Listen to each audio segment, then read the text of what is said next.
So this is a review talking about why my sound system sounds as good as it does. And it's not me tooting my own horn.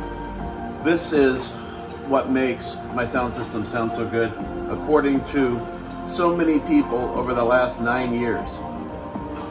It's these people, powerbassusa. They make really good quality. First of all, they control their products right from the factory. It's easier when you own the factory. Things are a lot simpler that way.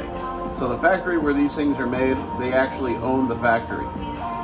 So sometimes you'll see products that look similar to theirs. They're probably making those products for those people. I don't know that for certain, but it's probably pretty close to that. As an example, this 4-channel amplifier here is the main reason why the musical sound sounds so amazing in this car. There's actually another one right here, so I guess both of them.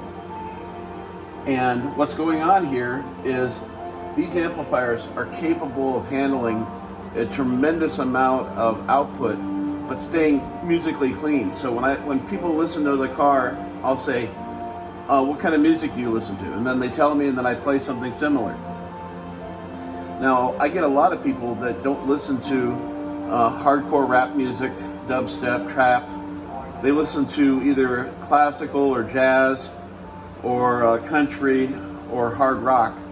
And I put hard rock kind of in the same category as rap because it's a lot of heavy amounts of musical sound.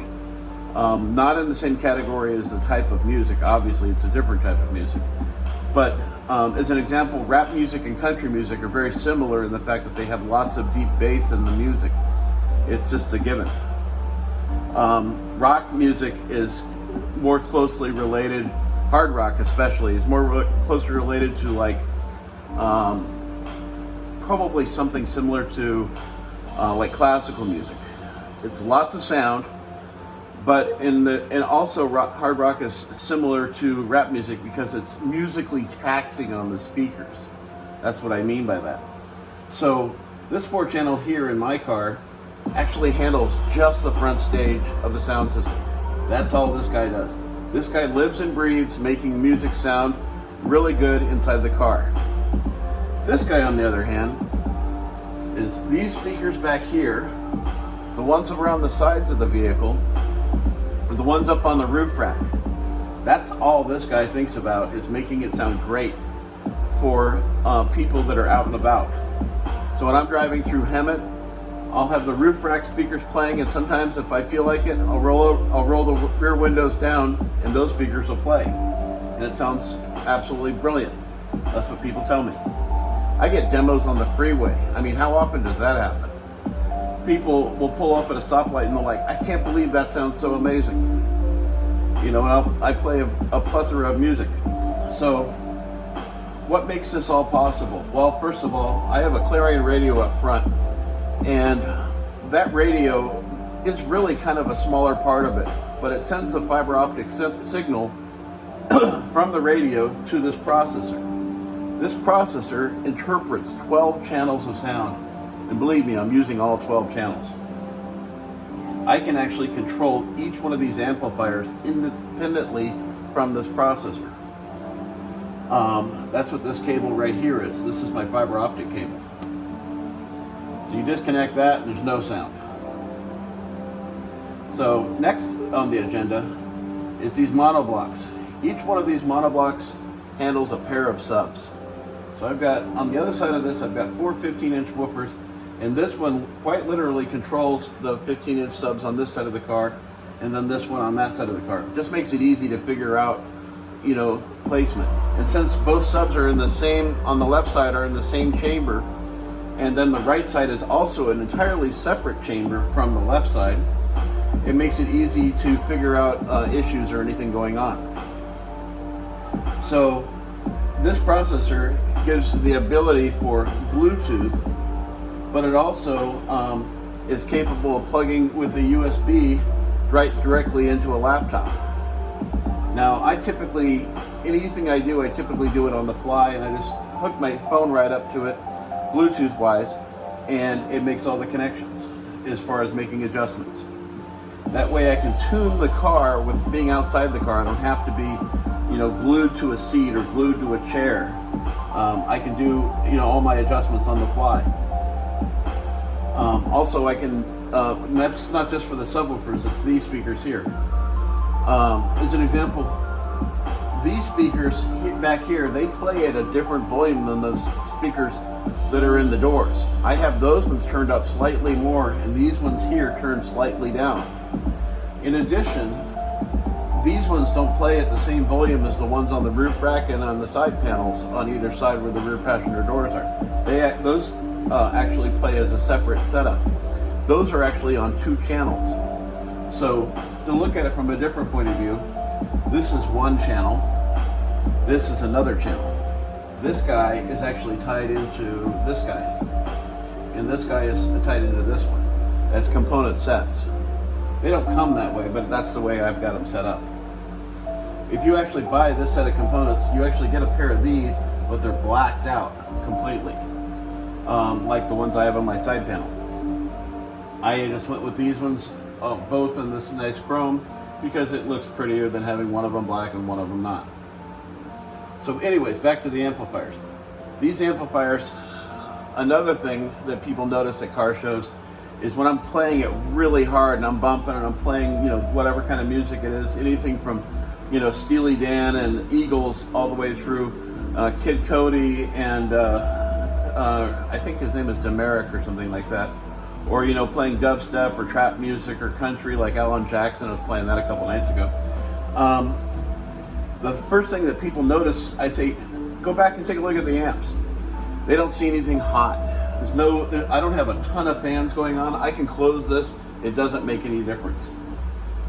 You close this and you run it in California in July or August, and you come back here and check the amps and you expect them to be golden hot, like, glowing. You can put your hands on them and they're just room temperature. They don't get hot.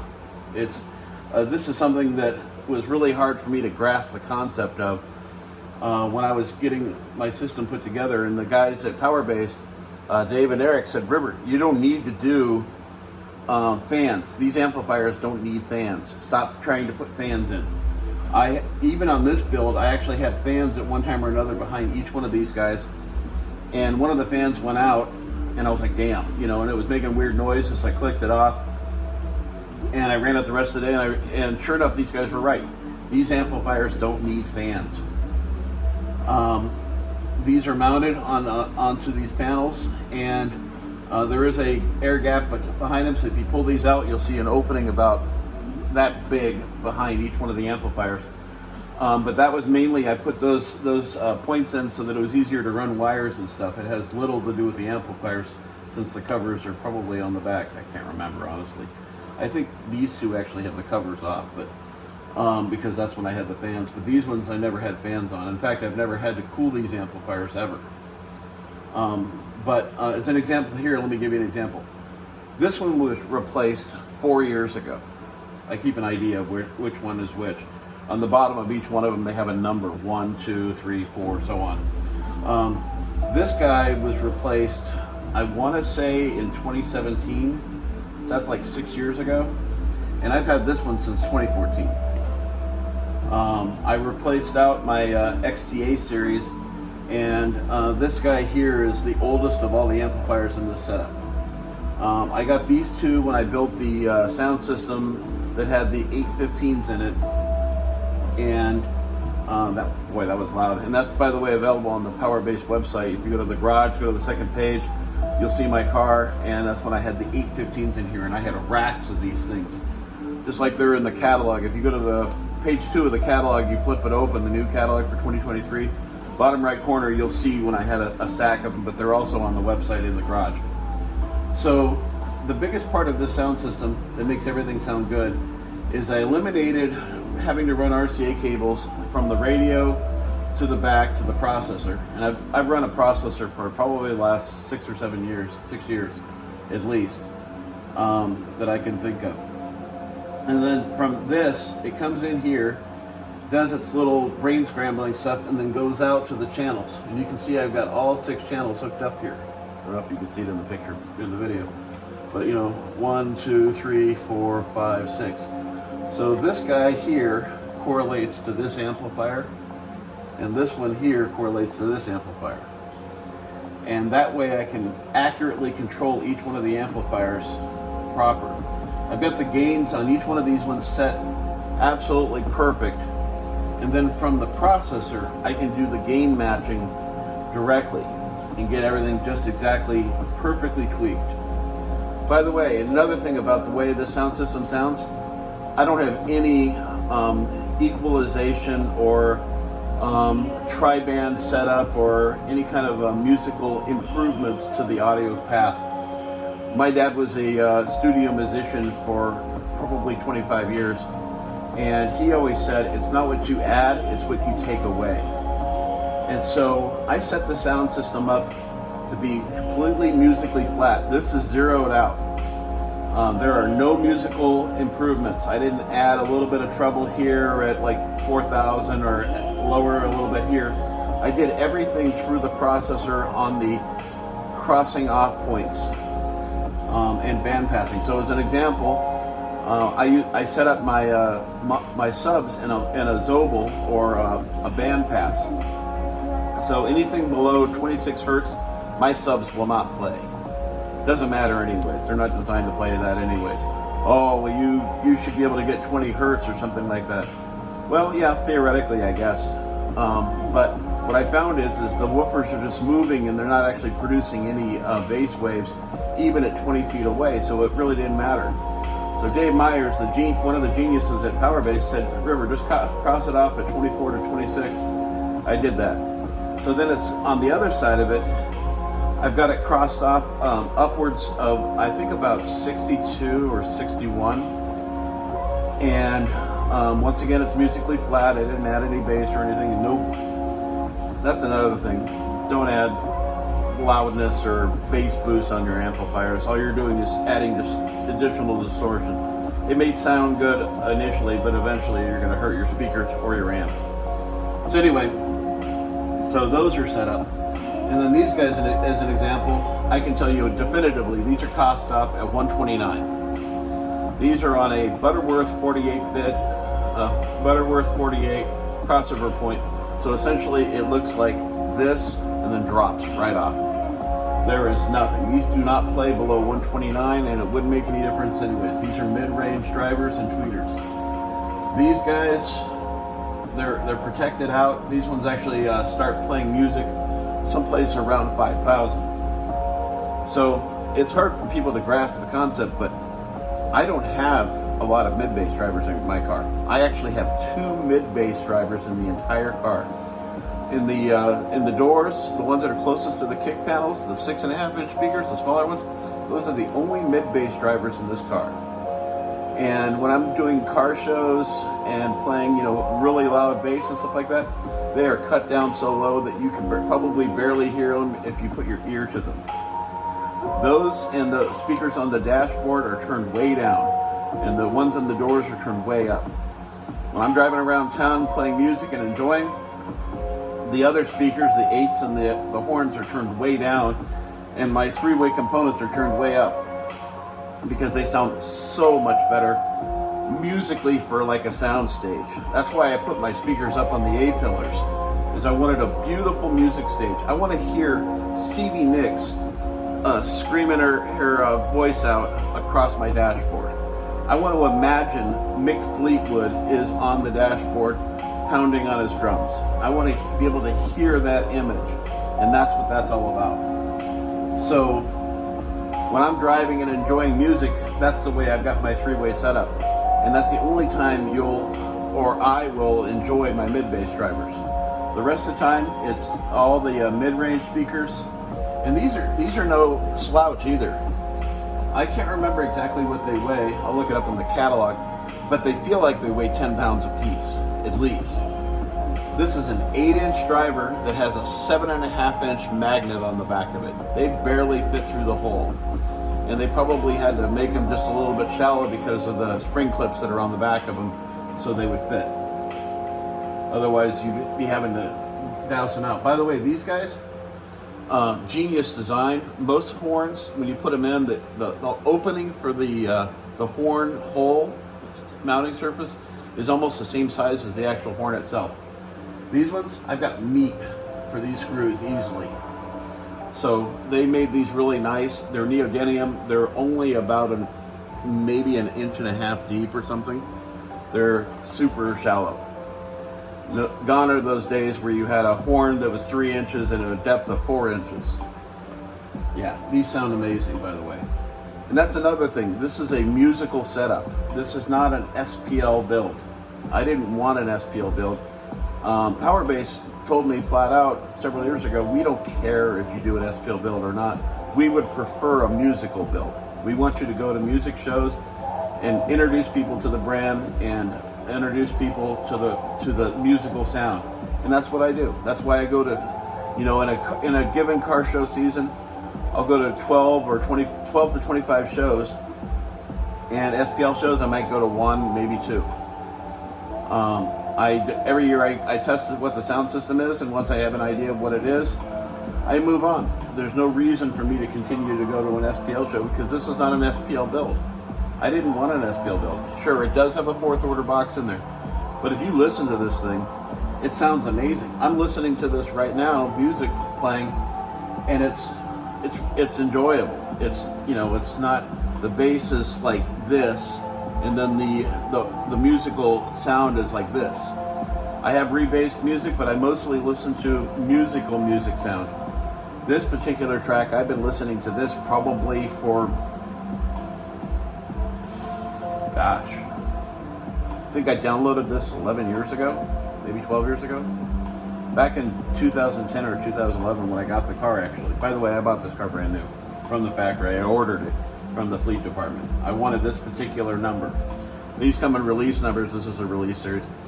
And this one was 1728. And I was looking through the registry of the different release numbers, and I was just seeing if there was a number that caught my eye. And as soon as I saw 1728, I was like, I gotta have it. I gotta have it. And so they shipped it down from Sacramento, where the car was at. And I got it, and it was delivered to me on the 17th of January, just before my birthday, ironically, in 2011. And my birthday is 28. And I was able to pick up the car, and I was totally stoked. And the significance of the number 1728, for any of you box builders out there, you picked up on it immediately. Anybody who builds sub boxes or has to calculate airspace automatically knows what 1728 is. It's the magic number. 1728 is 12 times 12 times 12. It's a cubic foot, or a square, or a cube. I'm driving a box. There's the reference. So I'm driving around in a box that actually has a registry number as a box. So anyway, back to the musical system. So I wanted a really good musical sound system, so I asked the guys at the powers at Powerbass, how many speakers can I hook to this? And they're like, well, how many do you want to hook up to it? That's the right answer. Normally, most people would hook up maybe 2 sets of components. So you would have 2 sets of components, that's 8 speakers to a 4-channel. This guy, I'm running 12 speakers. This guy, 16 speakers. Does this one get hotter than that one? I really can't tell. I haven't been able to tell, and I've metered it. I think the hottest this amplifier's ever gotten was right around maybe 96 degrees. I've got one of those little digital meter thingies. These ones get a little bit hotter. These get up around 101, 102, and that's in the direct sunlight and city of industry. So yeah, these amplifiers do really well, and they are the biggest part of it. I could probably trade out these speakers and use these amplifiers, and the musical sound would be fairly similar. Obviously the speakers are the bigger part of it as well. You know, you can't just have really great amplifiers, you have to have really great speakers. But way back in the day, we used to build sound systems, you know, as a hobby, and see how good we could make it sound. And the reason I'm not changing this sound system out for at least the next 2 years is because it sounds great. Why would I want to change it? It's perfectly balanced. I don't have to make any adjustments. By the way, I don't have a bass knob. I have a controller up in the front that allows me to change between like a cruising mode, SPL mode, musical, and then I have an SQ mode, which is sound quality. By the way, that's what the SQ for me is. Sound quality for me too. Anyway, so the in those different modes it does different things. But there's a knob on there, and all that knob actually does is allows you to adjust the volume of the entire sound system. There is no adjustment the way this processor is set up that you can use it as a bass knob. You actually have to send the processor back to these guys with the controller, and they'll set it up so it'll do that, and you're without your sound system for 2 weeks. And that's like torture. I mean, you know, why don't you just cut off a finger while you're at it? Yeah, so they should have done that in the beginning. That's how most other processor companies do it, but whatever. It doesn't really honestly bother me that much. I wanted more bass, I just turn the volume up, and that's exactly what it does. And so right now this is actually in show mode, so it plays all these speakers. But yeah, these amplifiers absolutely are the big deal. And these speakers are all musical sounding speakers. Pro sound, musical sound, whatever. Come out to a show, listen to them, see what you think. I can name a plethora of people who think this is just absolutely one of the best sounding sound systems. And by the way, this sound system, RMS, root means square, real continuous power, not that stuff where you're standing in a bucket of water for 1 second while your shoes are on fire. This is 6,885 watts, I believe. That's it. It's under 7,000 watts. When I had the system with the 815s in it, that was 11,250 watts, as I recall. So not quite 12K, but it was definitely under 12K by a lot. And I was doing 152s, almost a 153. A 152.8 is not a 153 in my book. I never bridged it to get to a 153, so I never say that. So when somebody says, what did that system do? And I says, about 152 all day long. You know, it could do it. This system here actually does the same amount with about half the power. I mean, not quite half the power, but definitely less. I had 4 of these guys.